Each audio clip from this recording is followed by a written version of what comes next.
100 कोटीची रस्त्याची work order झाली नाही म्हणतात। मी आज या व्यासपीठावरून सन्माननीय काँग्रेसच्या नेत्यांना आव्हान देतो, इथं या सगळ्या लोकांसमोर मी आहे।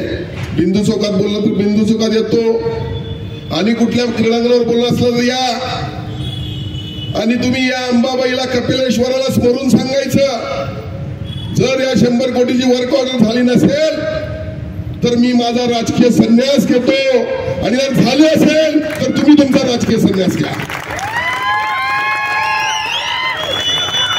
किती मोठं बोलायचं, तुमच्या पायाखालच्या आता वाळू घसरलेले आहे।